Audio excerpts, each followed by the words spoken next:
إن الحمد لله نحمده ونستعينه ونؤمن به ونتوكل عليه ونعوذ بالله من شرور أنفسنا ومن سيئات أعمالنا من يهده الله فلا مضل له ومن يضلل فلا هادي له أعوذ بالله من الشيطان الرجيم بسم الله الرحمن الرحيم هو الذي أرسل رسوله بالهدى ودين الحق ليظهره على الدين كله ولو كره المشركون.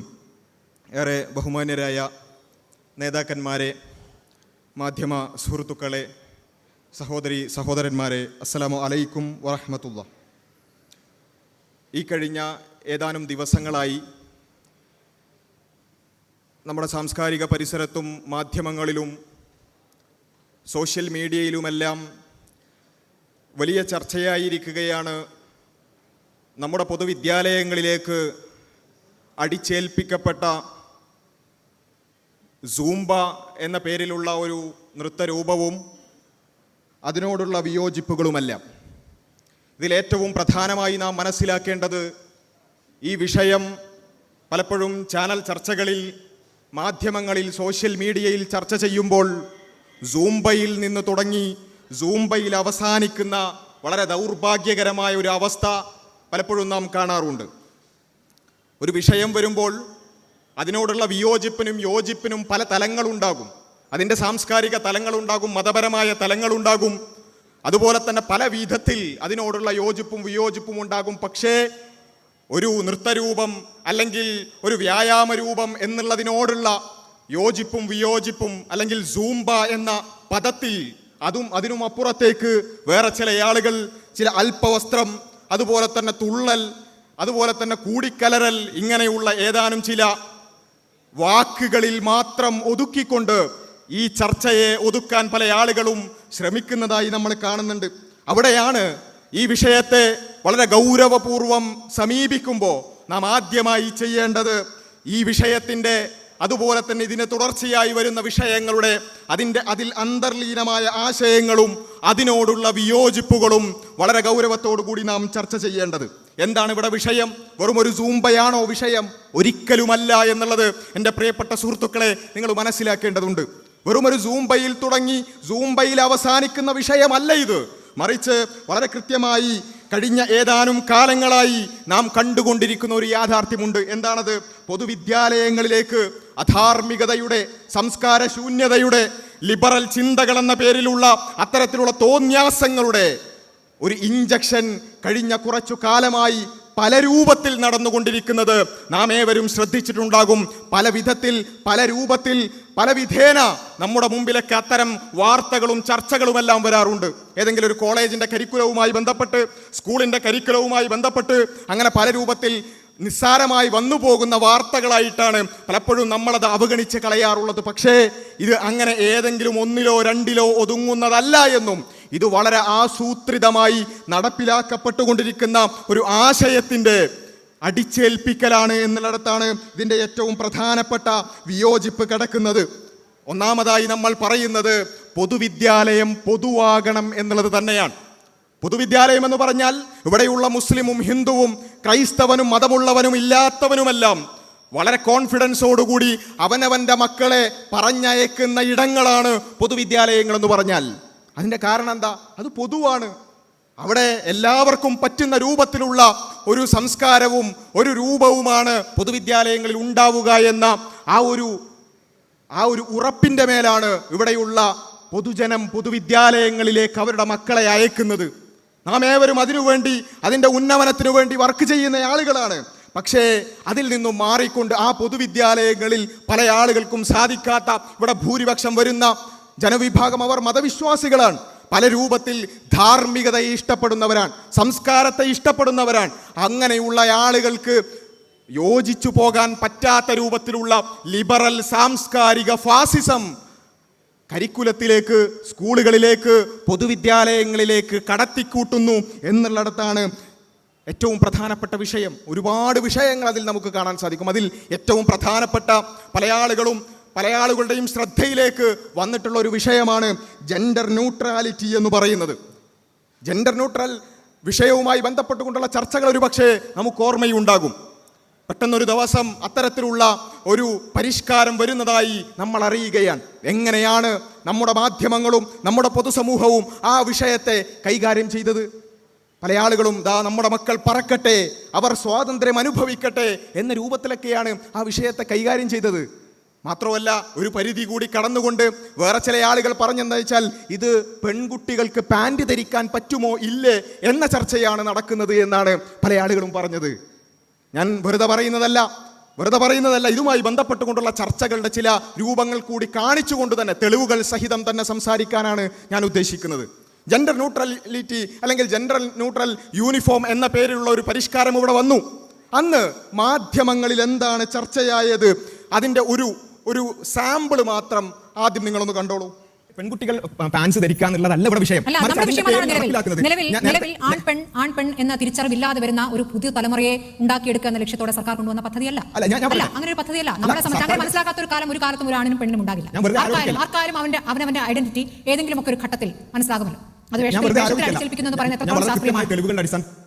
അപ്പോ ഇത്രയും വലിയ ജെൻഡർ ന്യൂട്രാലിറ്റി എന്ന് പറയുന്ന അങ്ങേയറ്റം ആശയപരമായി ഒരുപാട് ആഴങ്ങളുള്ള ഒരു വിഷയത്തെ ഈ ഇത്തരത്തിലുള്ള അല്ലെങ്കിൽ ചില ആളുകളെങ്കിലും കണ്ടിട്ടുള്ള കാര്യം എന്താ വെച്ചാൽ അത് പെൺകുട്ടി പാൻറ് ധരിക്കാൻ പറ്റുമോ ഇല്ലേ എന്ന് പറയുന്ന വളരെ ഇപ്പം നമ്മൾ കാണുന്നുണ്ടല്ലോ അല്ലേ. പിന്നെ അല്പവസ്ത്രം, അതുപോലെ തന്നെ കൂടിച്ചേരൽ എന്നൊക്കെ പറഞ്ഞുള്ള കുറച്ച് പദങ്ങളിൽ കുരുങ്ങി നിൽക്കുന്നുണ്ടല്ലോ. ഇതുപോലെ അന്ന് പാൻറിലായിരുന്നു കുടുങ്ങിയിരുന്നത്. അന്നത്തെ ചാനൽ ചർച്ചകൾ എന്ന് പറഞ്ഞാൽ പാൻറ് ധരിക്കാൻ പറ്റുമോ ഇല്ലേ, പെണ്ണ് പാൻറ് ധരിച്ചാൽ ആകാശം ഇടിഞ്ഞു പൊളിഞ്ഞു വീഴുമോ ഇല്ലേ, അതുപോലെ തന്നെ പാൻറിൻ്റെ ചരിത്രപരമായ ഉത്ഭവം എവിടെയാണ്, ഇങ്ങനെയുള്ള വളരെ കൂലങ്കശമായ ഗൗരവത്തിലാണ് ചർച്ച ചെയ്യുന്നത് എന്നുള്ളതാണ് തമാശ.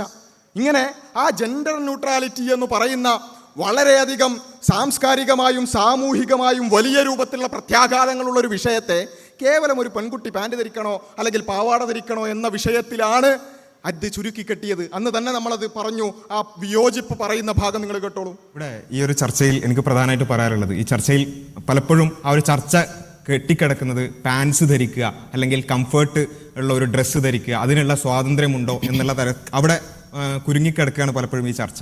ഇവിടെ എനിക്ക് പറയാനുള്ളത്, ഇവിടെ അടിസ്ഥാന വിഷയം അതല്ല എന്നുള്ളതാണ്. പാൻസ് കംഫേർട്ടാണോ അല്ലെങ്കിൽ കംഫർട്ടബിൾ ഡ്രസ്സ് ധരിക്കാൻ ആരെങ്കിലും അനുവദിച്ചോ ഇല്ലേ എന്നുള്ളതല്ല. അങ്ങനെ ആയിരുന്നെങ്കിൽ ഞാൻ ചോദിക്കട്ടെ, കംഫർട്ടബിൾ യൂണിഫോം എന്നുള്ള ഒരു പദം മതിയായിരുന്നല്ലോ. കംഫർട്ടബിൾ ആയിട്ടുള്ള യൂണിഫോം, എല്ലാവർക്കും പറ്റുന്ന രൂപത്തിലുള്ള ഒരു യൂണിഫോം ധരിക്കുക എന്ന വിഷയമായിരിക്കുമല്ലോ വരിക.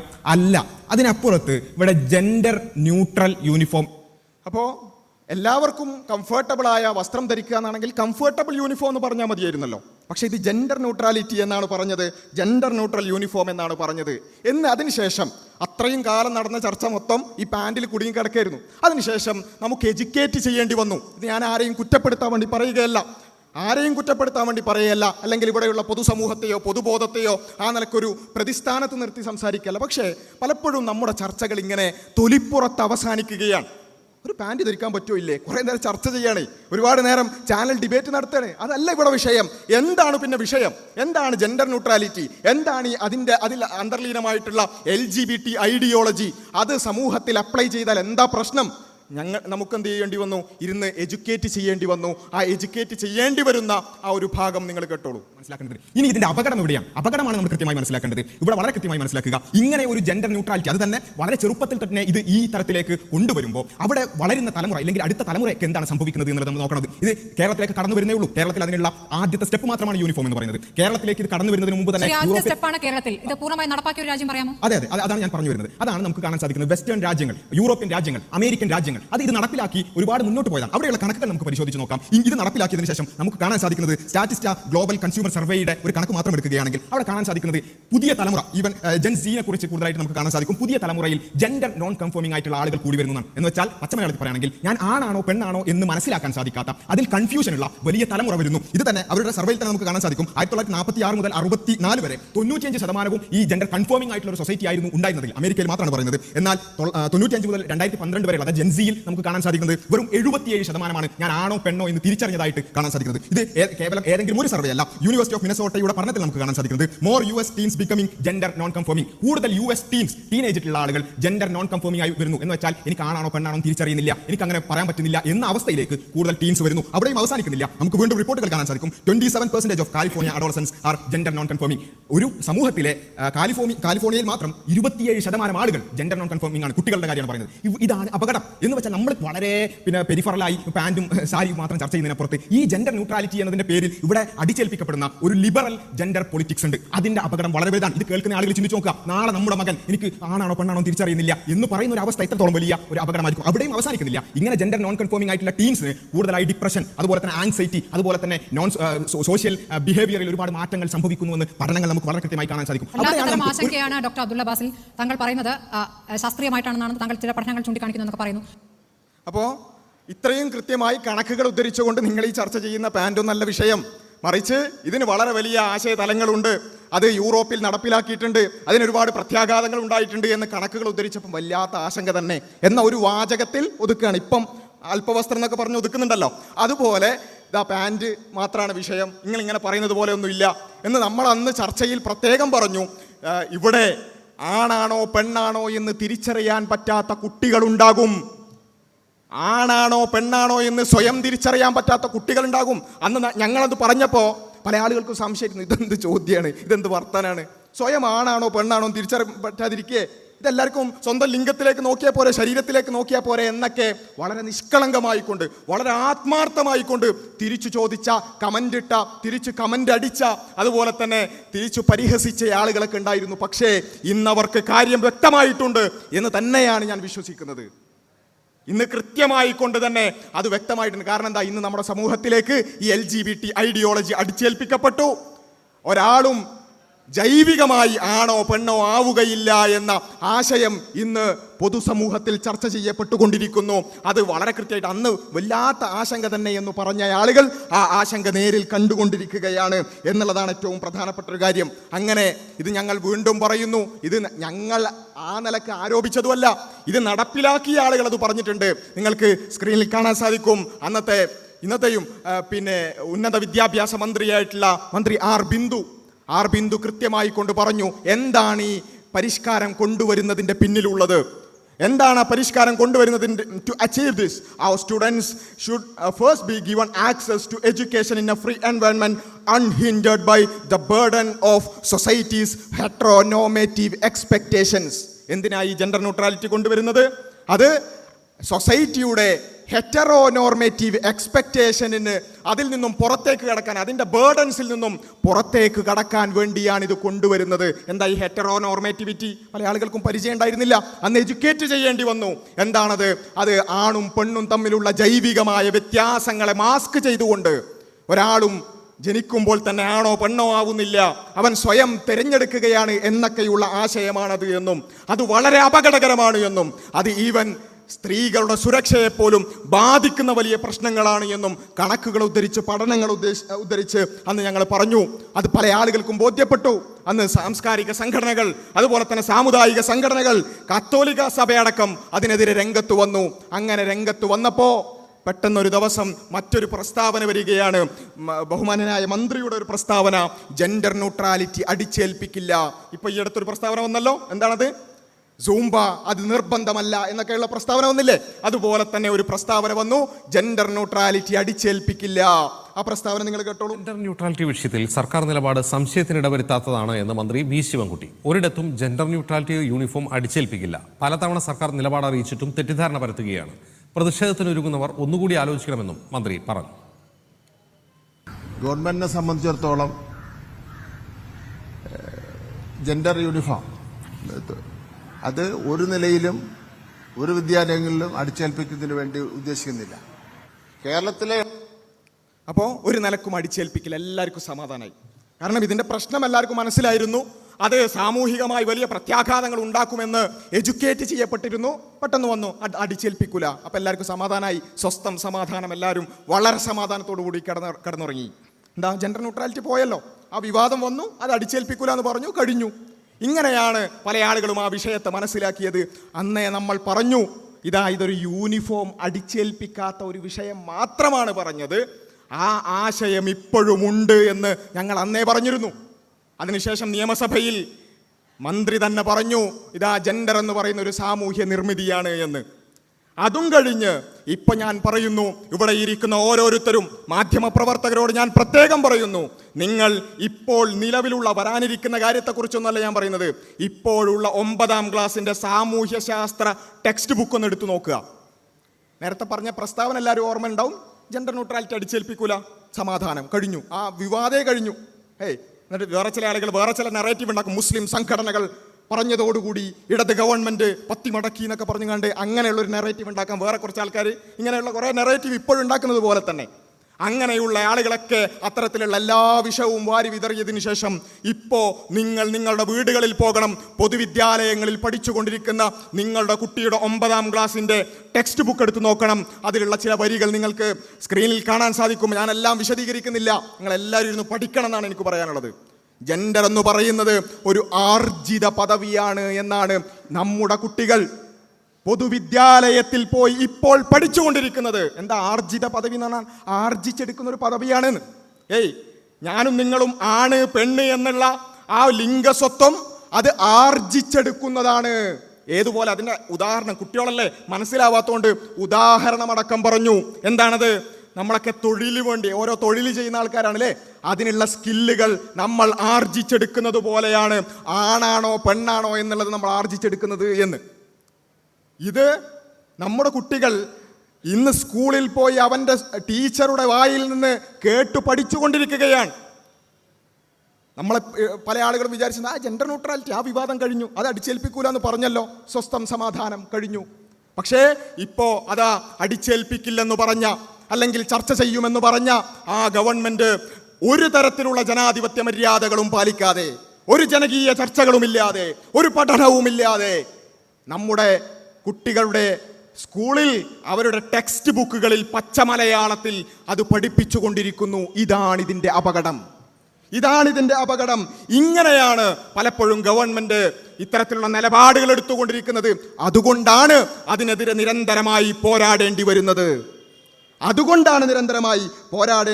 ഇങ്ങനെയുള്ള ഒരുപാട് കാര്യങ്ങൾ ജെൻഡർ ന്യൂട്രാലിറ്റി മാത്രമല്ല, പാഠപുസ്തകങ്ങളിൽ സ്വതന്ത്ര ചിന്തയുമായി ബന്ധപ്പെട്ടുകൊണ്ടുള്ള, മതനിരാശ ചിന്തകളുമായി ബന്ധപ്പെട്ടുകൊണ്ടുള്ള, ജെൻഡർ ഓഡിറ്റിങ്ങുമായി ബന്ധപ്പെട്ടുകൊണ്ടുള്ള എന്തൊക്കെ തരത്തിലുള്ള പദപ്രയോഗങ്ങളും അതുപോലെ തന്നെ അധ്യാപനങ്ങളുമാണ് നടക്കുന്നത്. ഇങ്ങനെയുള്ള ഒരുപാട് കാര്യങ്ങൾ. അതുപോലെ തന്നെ കുട്ടികൾ ഒരു സെലിബ്രേഷൻ കൾച്ചറിലേക്ക് കൊണ്ടുപോവുക, ഒരു എൻജോയ്മെന്റ് കൾച്ചറിലേക്ക് കൊണ്ടുപോവുക. ഇങ്ങനെയുള്ള വളരെ അപകടകരമായ കാര്യങ്ങൾ നടന്നുകൊണ്ടിരിക്കുന്നു. അത് തന്നെ ഒരു വിധത്തിലുള്ള ചർച്ചയോ പഠനമോ ഇല്ലാതെ. ഇതാണ് ഇതിൻ്റെ പ്രശ്നമെന്ന് പറയുന്നത്. ഇതിൻ്റെ ഈ പറയുന്ന അധ്യായങ്ങളുടെയും എല്ലാം ഒരു തുടർച്ച മാത്രമാണ് സൂംബ എന്ന് പറയുന്നത്.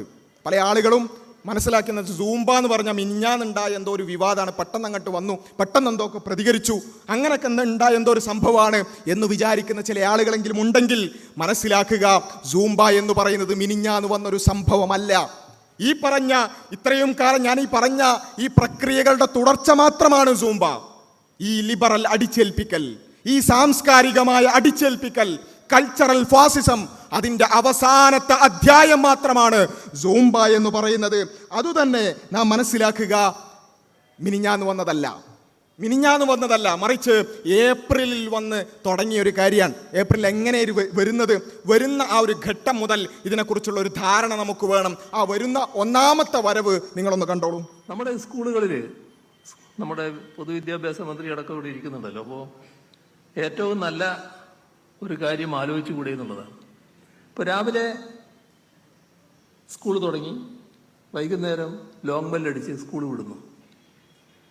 ഈ ലോങ് ബെല്ലടിക്കുന്നതിന് മുൻപ് ഒരു അരമണിക്കൂർ മുമ്പാവട്ടെ ഒരു ചെറിയ ബെല്ല് കൊടുക്കുന്നു. എല്ലാ കുട്ടികളും ഗ്രൗണ്ടിലേക്ക് വരുന്നു. അവിടെ സ്കൂളിൽ നിന്ന് പിന്നെ വീട്ടിലേക്ക് പോവുകയാണ് അവർ ചെയ്യുക സാധാരണഗതിയിൽ. ഒരു അതുവരെയുള്ള സ്ട്രെസ് ഉണ്ട് കുട്ടിക്ക് വല്ലാത്ത തരത്തിലുള്ള. ഈ സ്ട്രെസ് ആകെ കിട്ടാൻ പറ്റുന്ന ഒരു എക്സസൈസിലേക്ക് കടന്നൂടെ? എന്താ ഡാൻസിന്റെ ജുംബോ ഡാൻസ് അല്ലേ? ജുബ ഞാൻ പറയുന്ന പേര് തെറ്റായിരിക്കാം, പക്ഷെ അത്ര ഒരു ഡാൻസിലേക്ക് കടക്കാലോ. അത് നല്ല എക്സസൈസ് ആണല്ലോ. നല്ല നിലക്ക് ആ പരിപാടി നടത്താലോ. അപ്പോൾ ഇങ്ങനെയാണ് ഇത് വരുന്നത്. അതായത് അദ്ദേഹത്തിൻ്റെ ബഹുമാനിയായ മുഖ്യമന്ത്രിയുടെ വാചകങ്ങളിൽ തന്നെ നമുക്ക് കാണാൻ സാധിക്കും ജംബയോ എന്ന് വെച്ചാൽ അതിനെക്കുറിച്ചുള്ള കൃത്യമായൊരു പഠനം നടക്കുന്നുണ്ടെങ്കിൽ അങ്ങനെയല്ലല്ലോ വരിക. അപ്പോൾ നാം മനസ്സിലാക്കേണ്ട ഒരു കാര്യം എന്താ വെച്ചാൽ, ഇങ്ങനെയാണോ നമ്മൾ പൊതുവിദ്യാലയത്തിൽ ഒരു പരിഷ്കാരം വരേണ്ടത്? എന്താണ് പേര് എന്ന് പോലും കൃത്യമായി ഞാൻ അദ്ദേഹത്തെ അധിക്ഷേപിക്കുകയല്ല, പക്ഷേ അങ്ങനെയാണോ വരേണ്ടത്? നമ്മുടെ പൊതുവിദ്യാലയങ്ങൾ എന്ന് പറയുന്ന ഒരിക്കലും പരീക്ഷണശാലകളല്ലല്ലോ. കുറച്ച് എന്തെങ്കിലുമൊക്കെ തോന്നുക, അപ്പോൾ അത് കാണുന്ന കുട്ടികളുടെ അത് അങ്ങോട്ട് നോക്കി വെക്കുക, കുറച്ച് കാലം അങ്ങോട്ട് ഓടട്ടെ അല്ലേ. പല പരിഷ്കാരങ്ങളും അങ്ങനെ ഓടിയിട്ടുണ്ട്. അക്ഷരം എഴുതാൻ പോലും പറ്റാത്ത കുട്ടികൾ നമ്മുടെ പൊതുവിദ്യാലയങ്ങളിൽ നിന്ന് പുറത്തിറങ്ങുന്ന അവസ്ഥ ഉണ്ടായത് ഇത്തരം ചില പരീക്ഷണശാലകളാക്കിയതിൻ്റെ പേരിലാണ്. അങ്ങനെ വേറൊരു പരീക്ഷണം കൊണ്ടുവരികയാണ്. എന്താ? ജംബോയോ എന്താണെന്ന് അറിയാത്ത ഒരു സാധനം കൊണ്ടുവരികയാണ്. കാരണം എന്താ? ആരോ പറഞ്ഞിട്ടുണ്ട് അത് കുട്ടികൾ അങ്ങനെ തുള്ളി കളിച്ചാൽ കുറച്ച് സ്ട്രെസ്സൊക്കെ റിലീഫാവും എന്നൊക്കെ പറഞ്ഞിട്ടുണ്ട്. ആയിക്കോട്ടെ, ഇതൊരു പ്രസ്താവനയായിട്ട് അവിടെ ഒതുങ്ങുകയാണെങ്കിൽ നമുക്ക് സമാധാനിക്കാം, അതിനെക്കുറിച്ച് ചർച്ചകളും പഠനങ്ങളൊക്കെ നടക്കുമായിരിക്കാം എന്ന് നമുക്ക് വിചാരിക്കാം. പക്ഷേ തൊട്ടടുത്ത ദിവസം നമ്മൾ കാണുന്ന ഒരു കാര്യം എന്താ വെച്ചാൽ, ബഹുമാന്യനായ മന്ത്രി ശിവൻകുട്ടി പറയാണ്, ലഹരി വിരുദ്ധ പ്രവർത്തനങ്ങളുടെയൊക്കെ ഭാഗമായിക്കൊണ്ട് കുട്ടികളുടെ സ്ട്രെസ്സൊക്കെ ഇല്ലാതാക്കാൻ വിദ്യാലയങ്ങളിൽ സൂംബ നടപ്പിലാക്കും. ഇങ്ങനെയുള്ള ഒരു പ്രസ്താവനയും കൂടി വരികയാണ്. ഈ ജൂംബയാണോ എന്നറിയാത്ത ആ ഒരു സാധനം തൊട്ടടുത്ത ദിവസം എന്ത് ചെയ്യാണ്? വിദ്യാലയങ്ങളിലേക്ക് നടപ്പിലാക്കുകയാണ്. പെട്ടെന്ന് ഹെഡ്ലൈനുകൾ വരികയാണ്, സൂംബ സ്കൂളുകളിലേക്ക്. ഇത് ഞാൻ പറയുന്നത് മിനിഞ്ഞാന്നത്തെ കാര്യമല്ല കേട്ടോ, 4 ദിവസം മുമ്പുള്ള കാര്യമല്ല, ഏപ്രിലെ കാര്യമാണ്. ഏപ്രിലിൽ ഒരു ന്യൂസ് വരികയാണ്, സൂംബ കലാലയങ്ങളിലേക്ക്, സൂംബ സ്കൂളുകളിലേക്ക്. അപ്പം നമ്മൾ അന്വേഷിച്ചു.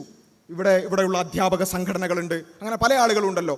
അപ്പോൾ അധ്യാപക സംഘടനകളോടും വിദ്യാർത്ഥി സംഘടനകളോടൊക്കെ നമ്മൾ അന്വേഷിച്ചു, ഇങ്ങനൊരു സംഭവം കാണുന്നുണ്ട്, എന്തെങ്കിലും ചർച്ചകൾ നടന്നിട്ടുണ്ടോ, എന്തെങ്കിലും പഠനങ്ങൾ നടന്നിട്ടുണ്ടോ? ആർക്കും ഒന്നും അറിയില്ല. അങ്ങനെയുള്ള ചർച്ചകളും സംവാദങ്ങളും അല്ലെങ്കിൽ അത്തരത്തിലുള്ള പഠനങ്ങളൊന്നും ആർക്കും അറിയില്ല. പെട്ടെന്ന് മുകളിൽ നിന്ന് കെട്ടി ഇറക്കുകയാണ്. അവിടെ നമ്മൾ അന്വേഷിച്ചു, എന്താണ് ഈ സൂംബ?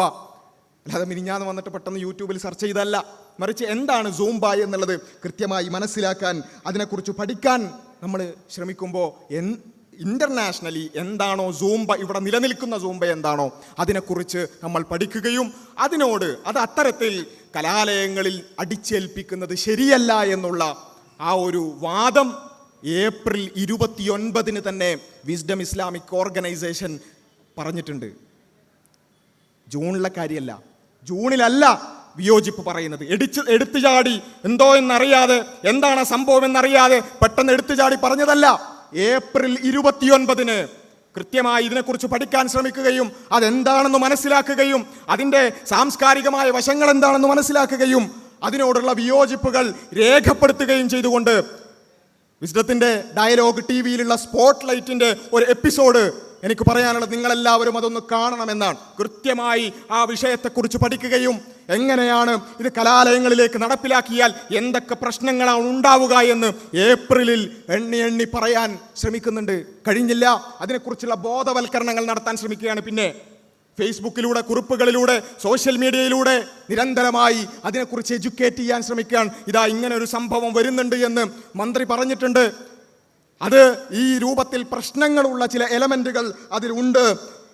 അതിൻ്റെ ചില സാംസ്കാരികമായ കൾച്ചറലായ കാര്യങ്ങളോട് മതപരമായി തന്നെ ചില വിയോജിപ്പുകളുണ്ട്. മതപരമായ വിയോജിപ്പിനുമപ്പുറത്ത് ഇവിടെയുള്ള ധാർമ്മികതയെ സ്നേഹിക്കുന്ന ഒരു അച്ചടക്കമുള്ള ഒരു സൊസൈറ്റിയെ ഇഷ്ടപ്പെടുന്ന ആളുകളെ സംബന്ധിച്ചിടത്തോളം അവരുദ്ദേശിക്കുന്ന ഒരു സംസ്കാരമല്ല ഇത് എന്നുള്ള കൃത്യമായ വിയോജിപ്പ് ഏപ്രിൽ മുതൽ നമ്മൾ പറഞ്ഞുകൊണ്ടിരിക്കുന്നുണ്ട്. ഏപ്രിൽ മുതൽ തന്നെ പറഞ്ഞു തുടങ്ങുന്നുണ്ട്. അതിലുള്ള വിയോജിപ്പുകൾ എന്താണ് അതിലുള്ള വിയോജിപ്പുകൾ? നമ്മൾ പറഞ്ഞു, അതിൻ്റെ സാംസ്കാരികമായ അതിൻ്റെ രൂപത്തോട് കൃത്യമായ വിയോജിപ്പുകളുണ്ട്. അത് ഞങ്ങൾ വെറുതെ പറഞ്ഞതല്ല. സൂംബ നടപ്പിലാക്കുന്നു എന്നുള്ളത് ഒരു ചർച്ചയും നടക്കാത്തതുകൊണ്ട് ഏതൊക്കെ രൂപത്തിലാണ് നടപ്പിലാക്കുക എന്ന് നമുക്കറിയില്ല. കാരണം അത് വന്നതിന് ശേഷമല്ലേ അറിയുള്ളൂ. ചർച്ചയില്ലല്ലോ, ജനാധിപത്യമില്ലല്ലോ. അതുകൊണ്ട് അത് വരുന്നു എന്നറിയുമ്പോൾ നിലവിലുള്ള സൂംബയുമായി ബന്ധപ്പെട്ടുകൊണ്ടുള്ള പ്രശ്നങ്ങൾ എന്താണെന്ന് മനസ്സിലാക്കാൻ ശ്രമിച്ചപ്പോൾ, പഠിക്കാൻ ശ്രമിച്ചപ്പോൾ അതിൻ്റെ രൂപങ്ങളോട്, അതിൻ്റെ സാംസ്കാരികമായ എലമെന്റുകളോട്, വസ്ത്രധാരണത്തോടക്കം വിയോജിപ്പുകളുണ്ട്. അതാണ് നമ്മൾ കൃത്യമായി കൊണ്ട് ഇപ്പോൾ ചില ആളുകൾ കുരുങ്ങിക്കിടക്കുന്ന ചില പദപ്രയോഗങ്ങളുണ്ടല്ലോ, അല്പവസ്ത്രം എന്നൊക്കെ, അതൊക്കെ പ്രയോഗിക്കാൻ കാരണം എന്താ? ഇങ്ങനെ എന്താണെന്നറിയാത്ത അല്ലെങ്കിൽ എന്താണെന്ന് വിശദീകരിക്കാത്ത ഒരു സാധനമാണ് ഒരു ജനാധിപത്യ ചർച്ചയുമില്ലാതെ, ഒരു ജനകീയ ചർച്ചയുമില്ലാതെ അടിച്ചേൽപ്പിക്കാൻ ശ്രമിക്കുന്നത്. അതിൻ്റെ നിലവിലുള്ള ഇന്റർനാഷണലി റെക്കഗ്നൈസ്ഡ് ആയിട്ടുള്ള രൂപങ്ങളിലെല്ലാം നമുക്ക് വസ്ത്രധാരണത്തോട് വിയോജിപ്പുണ്ട്. അതുപോലെ തന്നെ അതിൻ്റെ രൂപങ്ങളോട് വിയോജിപ്പുണ്ട്, അതിൻ്റെ സംഗീതത്തോട് വിയോജിപ്പുണ്ട്. ആ വിയോജിപ്പ് നമ്മൾ പ്രകടിപ്പിക്കുകയാണ് ചെയ്തത്. അത് പ്രകടിപ്പിച്ചത് വെറുതെയാണോ? അല്ല. ഞാൻ പറയട്ടെ, ഇത് കരിക്കുലത്തിൽ, ടെക്സ്റ്റ് ബുക്കിൽ തന്നെ ഈ വിയോജിപ്പിന്റെ കാര്യം, അതിൻ്റെ റീസൺ നമുക്ക് കാണാൻ സാധിക്കും. നിങ്ങൾക്ക് കാണാൻ സാധിക്കും. ടെക്സ്റ്റ് ബുക്ക് 8ാം ക്ലാസ്സിലെ കുട്ടികളുടെ ടെക്സ്റ്റ് ബുക്ക് അതിൽ സൂംബ എന്ന പേരിൽ തന്നെ കൃത്യമായി അതിൻ്റെ ചിത്രം കൊടുത്തിട്ടുണ്ട്. നമ്മൾ സൂംബയെ വിമർശിക്കുമ്പോൾ നിലവിൽ ടെക്സ്റ്റ് ബുക്കിൽ അതിൻ്റെ വസ്ത്രധാരണവുമായി ബന്ധപ്പെട്ടുകൊണ്ടുള്ള എലമെൻറ്റിനോട് നമുക്ക് വിയോജിപ്പുണ്ടെങ്കിൽ നമ്മളത് പറയും.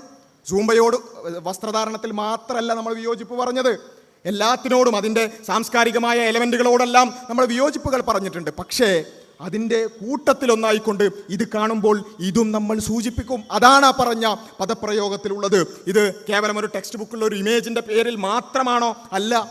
ഈ സൂംബ നടപ്പിലാക്കുമ്പോൾ നമ്മുടെ കുട്ടികൾക്ക് സ്കൂളുകളിൽ നിന്ന് അധ്യാപകർ മുഖേന ചില ലിങ്കുകൾ കിട്ടിയിട്ടുണ്ട്. നിങ്ങൾ വീട്ടിൽ ഇതിട്ട് പ്രാക്ടീസ് ചെയ്യണമെന്ന് പറഞ്ഞുകൊണ്ട് ചില ലിങ്കുകൾ കിട്ടിയിട്ടുണ്ട്.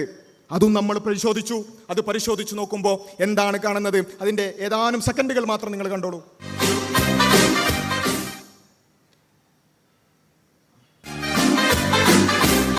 അപ്പോൾ ഞാൻ പൂർണ്ണമായിട്ട് അത് കാണിക്കുന്നില്ല. ആ ഒരു വീഡിയോ, അതായത് അധ്യാപകർ മുഖേന സ്കൂളുകൾ മുഖേന ലഭിച്ചിട്ടുള്ള ആ വീഡിയോയോടും നമുക്ക് എന്തുണ്ട്? വിയോജിപ്പുണ്ട്. അതിലുള്ള വസ്ത്രധാരണത്തോട് നമുക്ക് വിയോജിപ്പുണ്ട്. ഇനി സൂംബ എന്ന് പറയുന്നത് കൃത്യമായി തന്നെ നേരത്തെ പറഞ്ഞല്ലോ, അതിന് ഗ്ലോബൽ വെബ്സൈറ്റുകളുണ്ട്. അതിൻ്റെ രൂപങ്ങൾ കാണിച്ചിട്ടുണ്ട്, അതിൻ്റെ മാതൃകകൾ കാണിച്ചിട്ടുണ്ട്. അത് നമ്മൾ ചെക്ക് ചെയ്ത് നോക്കുമ്പം അതിലും ഈ പറഞ്ഞതുപോലെ ഒന്നല്ല, വളരെ വൾഗറായ വസ്ത്രധാരണം അതിൽ കാണാൻ സാധിക്കും. സൂംബയെ കൊണ്ട് പഠിച്ചത് കൊണ്ടാണ്, അതിനെക്കുറിച്ച് പഠിക്കാൻ ശ്രമിച്ചത് കൊണ്ടാണ് വസ്ത്രധാരണത്തിന്റെ എലമെന്റ് അവിടെ കൃത്യമായി പറഞ്ഞത്. വെറുതെ പറഞ്ഞതല്ല, അബദ്ധം പറ്റിയതല്ല, കൃത്യമായി അതിനെക്കുറിച്ച് ഇരുന്ന് പഠിച്ചത് കൊണ്ടാണ് വസ്ത്രധാരണം എന്ന ആ പദപ്രയോഗം അവിടെ കൊടുത്തിട്ടുള്ളത്. സ്കൂളുകളിൽ അല്പവസ്ത്രം ഇട്ട് തുള്ളുന്നു എന്ന് ആരും പറഞ്ഞിട്ടില്ല. ഇങ്ങനെയുള്ളൊരു സംസ്കാരമാണ് വരാൻ പോകുന്നത്. ആ സംസ്കാരത്തിൽ അല്പവസ്ത്രം എന്ന് പറയുന്നത് ഒരു എലമെന്റാണ്. ആ സംസ്കാരത്തിലേക്ക് ഞങ്ങളുടെ കുട്ടികളെ അയക്കാൻ ഞങ്ങൾ ഉദ്ദേശിക്കുന്നില്ല. ഇപ്പോഴും പറയുന്നു, അത്തരം ഒരു സംസ്കാരത്തിലേക്ക് ഞങ്ങളുടെ കുട്ടികളെ അയക്കാൻ ഇപ്പോഴും ആരും ഉദ്ദേശിക്കുന്നില്ല. ഇതാണ് പറഞ്ഞത്. മാത്രവുമല്ല, ഇത് നമ്മൾ പിന്നെ കാണുന്ന എന്താ? മന്ത്രിമാരായ ആളുകൾ ഇത്തരത്തിലുള്ള ചടങ്ങുകളിൽ പങ്കെടുക്കുന്നു, അതിൻ്റെ വീഡിയോകൾ പോസ്റ്റ് ചെയ്യുന്നു. അവിടെയും നമുക്ക് ഇത്തരത്തിലുള്ള സാംസ്കാരികമായി യോജിക്കാൻ പറ്റാത്ത എലമെന്റുകൾ കാണുന്നു. ഒരു ഉദാഹരണം മാത്രം, ബഹുമാന്യനായ മന്ത്രി വി അബ്ദുറഹ്മാൻ പോസ്റ്റ് ചെയ്തിട്ടുള്ള വീഡിയോ, അത് ബ്ലറായിക്കൊണ്ടാണ് കാണിക്കുന്നത്. പക്ഷേ അതും നമ്മൾ കാണുകയാണ്. ഇതുപോലെയുള്ള ഒരുപാട് മന്ത്രിമാരുടെ പോസ്റ്റുകളും വീഡിയോകളും നമ്മൾ കാണുന്നു. നമ്മുടെ മുമ്പിലേക്ക് വരാനിരിക്കുന്ന പരിഷ്കാരം എന്താണ് എന്നുള്ളതിനെ പറ്റി അതും ധാരണ തരികയാണ്. ചെറിയൊരു ഭാഗം മാത്രം നിങ്ങൾ കണ്ടോളൂ.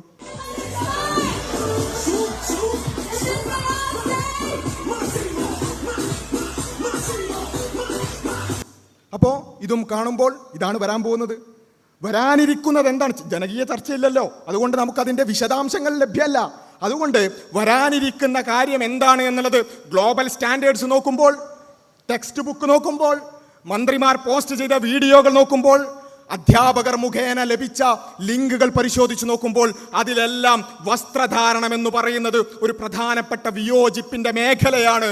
അതുകൊണ്ട് അത് പ്രത്യേകം പറഞ്ഞുകൊണ്ട് തന്നെയാണ് നമ്മൾ അതിനോടുള്ള വിയോജിപ്പ് പറഞ്ഞത്. എന്ന് വെച്ച് വസ്ത്രധാരണം മാത്രമാണോ പ്രശ്നം? അല്ല, വിയോജിപ്പിന്റെ ഒരു മേഖല മാത്രമാണ് വസ്ത്രധാരണം എന്നുള്ളത്. അത് കൃത്യമായി മനസ്സിലാക്കാൻ ശ്രമിക്കേണ്ടതുണ്ട്. അപ്പോൾ ഇങ്ങനെയുള്ള ഒരു സാധനം നേരത്തെ ഏപ്രിലിൽ പറഞ്ഞു, ഇങ്ങനെയുള്ള കുറച്ച് വാർത്തകളും കുറച്ച് പദപ്രയോഗങ്ങളൊക്കെ കണ്ടു. അതിനുശേഷം പിന്നെ നമ്മൾ കാണുന്നത് പെട്ടെന്നൊരു ദിവസം ജൂൺ 26 ലോക ലഹരി വിരുദ്ധ ദിനമാണ്. അതുകൊണ്ടിതാ ഒരു പരിഷ്കാരം നടപ്പിലാക്കാൻ പോകുന്നു. ലഹരി വിരുദ്ധ പ്രവർത്തനങ്ങളുടെ ഭാഗമായിക്കൊണ്ട് സ്കൂളുകളിൽ സൂംബ നടപ്പിലാക്കുന്നു എന്ന് പറഞ്ഞ് പെട്ടെന്നൊരു സർക്കുലർ വരികയാണ്. ആ സർക്കുലർ നിങ്ങൾക്ക് കാണാൻ സാധിക്കും. അതിൻ്റെ ഏറ്റവും അവസാനത്തെ വരി അതുകൂടി നിങ്ങൾ വായിക്കേണ്ടതുണ്ട്. ഏറ്റവും അവസാനത്തെ വരി എന്താണ്? ആ വരിയിൽ നമുക്ക് കാണാൻ സാധിക്കുന്നത്, ഇത് എല്ലാ സ്കൂളുകളിലും നടക്കുന്നുണ്ട് എന്ന് ബന്ധപ്പെട്ട ഉദ്യോഗസ്ഥർ ഉറപ്പുവരുത്തേണ്ടതാണ്. ഇത് കൃത്യമായി നിർബന്ധിതമായി നടപ്പിലാക്കേണ്ടതാണ് എന്ന് സർക്കുലറിൽ കാണുകയാണ്. ഇങ്ങനെ ഈ നിലക്ക് സാംസ്കാരികമായി മതപരമായി നമുക്ക് വിയോജിപ്പുള്ള ഒരു കാര്യം യാതൊരു ചർച്ചയുമില്ലാതെ, യാതൊരു പഠനവുമില്ലാതെ, ഒരു നിലക്കും അധ്യാപക സംഘടനകളുമായോ വിദ്യാർത്ഥി സംഘടനകളുമായോ ആരോടും ചർച്ച ചെയ്യാതെ നടപ്പിലാക്കിയ ആ ഒരു കാര്യം പെട്ടെന്നൊരു ദിവസം സർക്കുലർ വരികയാണ്. അതിനെതിരെ ബോധവൽക്കരണങ്ങൾ നടക്കുന്നു, സംസാരിക്കുന്നു, പ്രസംഗിക്കുന്നു, എഴുതുന്നു, എല്ലാം ശ്രമിച്ചിട്ടും ആ വിയോജിപ്പുകളെയൊന്നും ഒരു നിലക്കും പരിഗണിക്കാതെ, ഒരൽപ്പം പോലും അതിന് പരിഗണന നൽകാതെ പെട്ടെന്നൊരു ദിവസം നടപ്പിലാക്കുമ്പോൾ പിന്നെയുള്ള വഴി ഇതാ ഞങ്ങൾ ഇതിൽ നിന്നും മാറി നിൽക്കുന്നു എന്ന് പറയുന്ന ഒരു പൊളിറ്റിക്കൽ സ്റ്റേറ്റ്മെന്റ് തന്നെയാണ്. കാരണം ഇത്രയും നിലക്ക് ഇതൊരു പ്രശ്നമാണ് എന്ന്, ഞങ്ങൾക്കിതിനോട് വിയോജിപ്പുണ്ട് എന്ന് ഈ നിലക്ക് നിരന്തരമായി പറഞ്ഞിട്ടും നിരന്തരമായി അത് ഉന്നയിച്ചിട്ടും ഒരുപാട് ആളുകളുടെ ശ്രദ്ധയിലേക്ക് അത് കൊണ്ടുവന്നിട്ടും വീണ്ടും ഒരു ചർച്ചയുമില്ലാതെ പെട്ടെന്നൊരു ദിവസം സർക്കുലർ വഴി അത് നടപ്പിലാക്കാൻ ശ്രമിക്കുമ്പോൾ, അത് നിർബന്ധമാണ് എന്ന് പറയുമ്പോൾ അതിൽ ഞാൻ വിട്ടുനിൽക്കുന്നു, എൻ്റെ മകൻ വിട്ടുനിൽക്കുന്നു എന്ന ഒരു പൊളിറ്റിക്കൽ സ്റ്റേറ്റ്മെന്റ് തന്നെയാണ്. അത് ആ ഒരു പൊളിറ്റിക്കൽ സ്റ്റേറ്റ്മെന്റ് എന്ന് പറയുന്നത് ഏറ്റവും അവസാനത്തെ പ്രതിരോധമാണ്. പ്രതിരോധത്തിന്റെ ഈ വഴികളെല്ലാം, ഞാൻ ഇത്രയും നേരം പറഞ്ഞ ഈ വഴികളെല്ലാം ശ്രമിച്ചതിന് ശേഷം അതിനെയൊന്നും ഒരു നിലക്കും പരിഗണിക്കാത്തത് കൊണ്ട്, ഒരു നിലക്കും അതിനോട് ജനാധിപത്യപരമായി എൻഗേജ് ചെയ്യാത്തത് കൊണ്ട്, അതിനെ പരിഗണിക്കാത്തത് കൊണ്ട് ഏറ്റവും അവസാനത്തെ വഴിയായി സ്വീകരിച്ചതാണ് ഇതിൽ നിന്നും വിട്ടുനിൽക്കുന്നു എന്ന പ്രഖ്യാപനം. പല ആളുകളും ആ പ്രഖ്യാപനമാണ് ആദ്യം കണ്ടത്. ഒരു പുസ്തകത്തിന് ഏറ്റവും അവസാനത്തെ പേജ് എടുത്തിട്ട് ആദ്യം വായിച്ചാൽ അങ്ങനെ ഉണ്ടാവും. അതുപോലെയാണ് ചില ആളുകൾ സൂംബ വിവാദത്തെ കണ്ടിട്ടുള്ളത്. പെട്ടെന്ന് കാര്യമായിട്ട് എന്തോ സംഭവം നടക്കുന്നു എന്ന് പറയുമ്പോഴത്തേക്ക് വിട്ടുനിൽക്കുന്നു എന്ന് ഫേസ്ബുക്കിൽ പോസ്റ്റ് ഇടേണ്ട കാര്യമുണ്ടോ? അല്ല. ഇത്രയും ദിവസങ്ങളായി, ആഴ്ചകളായി ഇതിനെക്കുറിച്ച് പഠനം നടത്തുകയും അതിനോടുള്ള വിയോജിപ്പുകൾ പറയുകയും അതിനെതിരെ ബോധവൽക്കരണം നടത്തുകയും ബന്ധപ്പെട്ട ആളുകളെയെല്ലാം ശ്രദ്ധയിൽപ്പെടുത്താൻ ശ്രമിക്കുകയും ഒക്കെ ചെയ്തതിനു ശേഷവും ഒരു ജനാധിപത്യ മര്യാദയുമില്ലാതെ, ഒരു ചർച്ചയുമില്ലാതെ അത് പെട്ടെന്ന് നടപ്പിലാക്കാൻ ഒരു സർക്കുലർ വരുമ്പോൾ ഇതല്ലാതെ വഴികൾ ഉണ്ടായിരുന്നില്ല. അതാണ് ആ പൊളിറ്റിക്കൽ സ്റ്റേറ്റ്മെന്റ്. പിന്നെ എന്നാലും ചില ആളുകൾക്ക് ഒന്നുകൂടി ആ സർക്കുലറിലൊക്കെ ഉറപ്പുവരുത്തേണ്ടതാണെന്നൊക്കെ കണ്ടാലും, എന്നാലും എല്ലാവരും പങ്കെടുക്കണം നിർബന്ധമാണോ? അങ്ങനൊക്കെ ഉണ്ടോ? നിർബന്ധമാണെങ്കിൽ മാത്രം നിങ്ങൾ പ്രതികരിച്ചാൽ മതിയല്ലോ എന്നൊക്കെ വിചാരിക്കുന്ന ആളുകളോട് ഒന്നുകൂടി വ്യക്തമാക്കിക്കൊണ്ട് ബഹുമാനനായ മന്ത്രി ശിവൻകുട്ടി പറയുന്ന ഭാഗം നിങ്ങൾക്ക് സ്ക്രീനിൽ കാണാൻ സാധിക്കും. ഈ സ്കൂളിൽ നടക്കുന്നത് ലഘുവ്യായാമമാണ്. സ്കൂളിൽ കുട്ടികൾ യൂണിഫോമിലാണത് ചെയ്യുന്നത്. RT പ്രകാരം സർക്കാർ നിർദ്ദേശിക്കുന്ന പഠന പ്രക്രിയകൾ കുട്ടികൾ നിർബന്ധമായും പങ്കെടുക്കണം. ഒന്നുകൂടി വായിക്കുക, അടിവരയിട്ട് വായിക്കുക. ആർക്കെങ്കിലും സംശയമുണ്ടെങ്കിൽ, എന്തിനിത്രമേൽ ഗൗരവകരമായി ഇതിനോട് പ്രതികരിച്ചു എന്നുള്ളതിൽ ആർക്കെങ്കിലും സംശയമുണ്ടെങ്കിൽ അവർ കൃത്യമായി വായിക്കുക. കുട്ടികൾ നിർബന്ധമായും പങ്കെടുക്കണം. ഇത് RTയുടെ ആ ഒരു പഠന പ്രക്രിയയുടെ ഭാഗമായി നടപ്പിലാക്കപ്പെടുന്നതാണ് ഈ സൂംബ എന്ന് പറയുന്നത്. അതുകൊണ്ട് അതിൽ പങ്കെടുക്കൽ നിർബന്ധമാണ്. അടുത്ത വരി വായിക്കുക. രക്ഷിതാവിന് അതിൽ ചോയ്സ് ഇല്ല. രക്ഷിതാവിന് അതിൽ ചോയ്സ് ഇല്ല. ഇനി പറയൂ, അത് ഇഷ്ടമുണ്ട് കളിച്ചാൽ മതി എന്നല്ലേ പറഞ്ഞത്, പിന്നെ എന്തിനാ വിയോജിപ്പ് എന്ന് ചോദിക്കേണ്ട കാര്യമുണ്ടോ? ഇങ്ങനെ എന്നിട്ട് അതിനുശേഷം പിന്നെ വിയോജിപ്പുകളൊക്കെ വന്നപ്പോൾ ഇത്തരത്തിലുള്ള ചില പ്രസ്താവനകളൊക്കെ നടത്തി. അത് ആരെയും നിർബന്ധിക്കൂല എന്ന രൂപത്തിലുള്ള പ്രസ്താവനകളൊക്കെ നടത്തി എന്നുള്ളത് ശരിയാണ്. പക്ഷേ ആദ്യം പറഞ്ഞത് ഇതാണ്. ഈ പോരാട്ടത്തിന്റെ വിജയത്തിൽ ഒന്ന് തന്നെയാണ് ഈ പറഞ്ഞ ഇപ്പം അത്ര നിർബന്ധമില്ല എന്നൊക്കെ പറഞ്ഞു കണ്ട് ആ രൂപത്തിൽ പറയുന്നത്.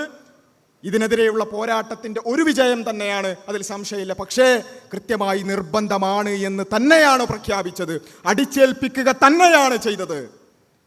എന്നാൽ ചില ആളുകൾക്കുള്ള അടുത്ത ഒരു സംശയം, എന്നാ ശരി ഇപ്പം എന്തായാലും നിങ്ങൾ വിയോജിപ്പൊക്കെ കൊണ്ട് നിർബന്ധമല്ല എന്നൊക്കെയുള്ളൊരു പ്രസ്താവനയെങ്കിലും വന്നല്ലോ, പക്ഷേ നിങ്ങൾ ഗ്രൗണ്ട് റിയാലിറ്റി പരിശോധിക്കണമെന്നാണ് പറയാനുള്ളത്. മാധ്യമപ്രവർത്തകരോട് ഞങ്ങളോട് ചോദിക്കല്ല വേണ്ടത്, നിങ്ങൾ രക്ഷിതാക്കളുടെ അടുത്തേക്ക് പോവുക. എന്താണ് സ്കൂളുകളിൽ നടന്നുകൊണ്ടിരിക്കുന്നത് എന്ന് നിങ്ങളുടെ മാധ്യമ പ്രവർത്തനത്തിന്റെ ഭാഗമായി നിങ്ങൾ അന്വേഷിക്കുക. ഇതാ ഉറപ്പുവരുത്തണം, നിർബന്ധമാണ് എന്നൊക്കെ പറഞ്ഞുകൊണ്ട് മുകളിൽ നിന്ന് വന്ന ഉത്തരവാണ്. അതുകൊണ്ട് ഏതെങ്കിലും കുട്ടി പറ്റൂല എന്ന് പറഞ്ഞാൽ അവിടെയുള്ള സ്കൂൾ ടീച്ചർമാരെ സംബന്ധിച്ചിടത്തോളം അവർക്ക് വേറെ ചോയ്സ് ഇല്ല. അവർ അത് നടപ്പിലാക്കിക്കൊണ്ടിരിക്കുകയാണിപ്പോൾ. മാത്രമല്ല, ഇതിനി അവിടെ മാറി നിൽക്കാമെന്നുള്ള ഒരു ഓപ്ഷൻ കൊടുത്താൽ തന്നെ എന്താണ് സംഭവിക്കുക? ഒരു 50 കുട്ടികളുള്ള ഒരു സ്കൂളിൽ 49 കുട്ടികളും പോയി സൂംബ കളിക്കുന്നു, ഒരു കുട്ടി മാറി നിൽക്കേണ്ടി വരിക എന്ന് പറഞ്ഞാൽ അതിനപ്പുറത്തേക്ക് ഒരു സോഷ്യൽ ഐസൊലേഷൻ ഒരു വലിയൊരു പ്രശ്നമല്ലേ? സ്ട്രെസ് ഇല്ലാതാക്കാൻ വേണ്ടി കൊണ്ടുവന്നിട്ട് ഇത്തരത്തിൽ വിയോജിപ്പുകളുള്ള കുട്ടികളെ അങ്ങേയറ്റം സമ്മർദ്ദത്തിനുമേൽ സമ്മർദ്ദം കൊടുക്കുന്ന ഒരു രൂപമായി അത് മാറുകയാണ് ചെയ്യുക. അവിടെയാണ് നമ്മൾ പറയുന്നത് ഇതിങ്ങനെ അടിച്ചേൽപ്പിക്കേണ്ട ഒരു കാര്യമല്ല. കുട്ടികളുടെ സ്ട്രെസ് റിലീഫ് എന്ന് പറയുന്നത് അവർക്ക് കായിക പരിശീലനങ്ങൾ നൽകേണ്ടതുണ്ട്, യാതൊരു സംശയമില്ല. അത് ഏതെങ്കിലും തരത്തിൽ ഒരു രൂപം മാത്രം അടിച്ചേൽപ്പിച്ചുകൊണ്ടല്ല, മറിച്ച് ഇവിടെയുള്ള കായിക പരിശീലനങ്ങൾ കാര്യക്ഷമമാക്കുക. കായികാധ്യാപകരെ നിയമിക്കുന്നിടത്ത് ഓൾറെഡി തന്നെ വലിയ പ്രശ്നങ്ങളുണ്ട്, അത് പരിഹരിക്കാൻ ശ്രമിക്കുക. ഇങ്ങനെയുള്ള വഴികളിലൂടെയാണത് പരിഹരിക്കേണ്ടതല്ലാതെ ഒരു രൂപം ആർക്കൊക്കെ എന്തൊക്കെ വിയോജിപ്പുകൾ ഉണ്ടെങ്കിലും അത് ഞങ്ങൾ നടപ്പിലാക്കിയിരിക്കുമെന്ന ഒരു കൾച്ചറൽ ഫാസിസം അല്ല വേണ്ടത് എന്നു പറയുകയാണ് ഇവിടെ യഥാർത്ഥത്തിൽ ചെയ്തിട്ടുള്ളത്. അതുകൊണ്ട് ഞാൻ അവസാനിപ്പിക്കുമ്പോൾ ഇത്രമേൽ വേരുകളുള്ള ഒരു വിഷയത്തെയാണ് പലപ്പോഴും പല ആളുകളും വളരെ തൊലിപ്പുറത്ത് പെരിഫറലായി മാത്രം മനസ്സിലാക്കുകയും ബഹുമാനരായ ചില മാധ്യമ പ്രവർത്തകരൊക്കെ പൊതുപ്രവർത്തകരൊക്കെ ഇതെന്താണെന്ന് അറിയാത്തത് കൊണ്ടായിരിക്കാം. അതുകൊണ്ട് ഇവിടെ നടന്നുകൊണ്ടിരിക്കുന്ന ഒരു കൾച്ചറൽ ഫാസിസം, ഒരു ലിബറൽ ആശയങ്ങളുടെ ഒരു അടിച്ചേൽപ്പിക്കലിനെ കുറിച്ചുള്ള ഗൗരവകരമായ വായനകളും പഠനങ്ങളും ഉണ്ടാകണമെന്നുള്ളതാണ് വളരെ വിനീതമായി കൊണ്ട് പറയാനുള്ളത്. ഇതിനെ നിസ്സാരവൽക്കരിച്ചുകൊണ്ട് ഇത് കേവലമായിട്ടുള്ള ഒരു ഡാൻസ് രൂപത്തോടുള്ള വിയോജിപ്പും യോജിപ്പും എന്നുള്ളതിനപ്പുറത്ത് ഇതിൻ്റെ സാംസ്കാരിക പരിസരവും ഇതിനോടുള്ള വിയോജിപ്പിൻ്റെ വേരുകളും കൃത്യമായി പഠിക്കാനും മനസ്സിലാക്കാനും ശ്രമിക്കണേ എന്നാണ് ആദ്യമായി ഓർമ്മപ്പെടുത്താനുള്ളത്. റബ്ബ് സുബ്ഹാനഹു വ തആല എല്ലാവർക്കും ഇത്തരത്തിലുള്ള വിഷയങ്ങൾ കാണുമ്പോൾ അതിനെതിരെ കൃത്യമായി ശക്തമായി പ്രതികരിക്കുവാനും അതിനോട് വിയോജിപ്പുകളുള്ളത് ശക്തമായി തന്നെ അത് പറയുവാനുമുള്ള ഒരു തൗഫീക്ക് നൽകുമാറാകട്ടെ. ഈ ഒരു പോരാട്ടം എന്ന് പറയുന്നത് അത് കേവലമായിട്ടുള്ള ഏതെങ്കിലും ഒരു കായിക ഇനത്തോടോ അല്ലെങ്കിൽ ഒരു ഡാൻസ് രൂപത്തോടോ ഉള്ള പോരാട്ടമല്ല. ഏതാനും കാലങ്ങളായിക്കൊണ്ട് നമ്മുടെ മക്കൾ പഠിച്ചുകൊണ്ടിരിക്കുന്ന പൊതുവിദ്യാലയങ്ങളിൽ അടിച്ചേൽപ്പിച്ചുകൊണ്ട് നടപ്പിലാക്കുന്ന ചില ആശയങ്ങളോടുള്ള ആശയയുദ്ധമാണ് ഇവിടെ നടന്നുകൊണ്ടിരിക്കുന്നത്. ആ യുദ്ധത്തിൽ എല്ലാവരും കൂടെയുണ്ടാകണം എന്ന് മാത്രം ആവശ്യപ്പെട്ടുകൊണ്ട് അവസാനിക്കുന്നു. അസ്സലാമു അലൈക്കും വറഹ്മത്തുള്ളാഹി.